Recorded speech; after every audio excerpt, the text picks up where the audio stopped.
কাছাড় জেলার জলা গ্রামে এলাকা থেকে বিলাল আহমেদ নামে এক যুবককে গ্রেপ্তার করেছে পুলিশ। পাকিস্তান সমর্থনে ইনস্টাগ্রামে বিতর্কিত পোস্ট করার অভিযোগে তাকে শুক্রবার রাতে কালাইন থানার পুলিশ হেফাজতে নেওয়া হয়েছে। জানা গেছে বিলাল আহমেদ তার ইনস্টাগ্রাম প্রোফাইলে পাকিস্তান জিন্দাবাদ স্লোগান সহ পাকিস্তান সেনাবাহিনীর প্রতি সমর্থন জানিয়ে একটি পোস্ট শেয়ার করে।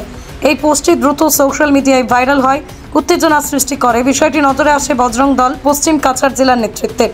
এরপরই তারা বিহারা পুলিশ অনুসন্ধান কেন্দ্রে বিলালের বিরুদ্ধে লিখিত অভিযোগ দায়ের করে। অভিযোগের ভিত্তিতে পুলিশ তৎপরতা দেখিয়ে শুক্রবার রাতেই বিলালকে গ্রেপ্তার করে। বর্তমানে তাকে কালাইন থানায় নিয়ে টানা জিজ্ঞাসাবাদ করা হচ্ছে। পুলিশের প্রাথমিক ধারণা, তার পোস্টটি শুধুমাত্র অশোভন ও দায়িত্বজ্ঞানহীন নয়, বরং তা দেশের বিরুদ্ধে বিদ্বেষ ছড়াতে পারে এমন উপাদানে ভরপুর।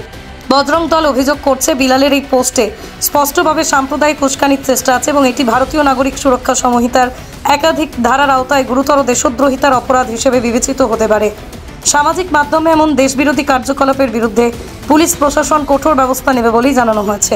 এদিকে জলাগ্রামে এই ঘটনাকে ঘিরে মানুষের মধ্যে মিশ্র প্রতিক্রিয়া দেখা গেছে। নিরাপত্তা পরিস্থিতি বিবেচনা করে সংশ্লিষ্ট এলাকায় নজরদারি বাড়ানো হয়েছে।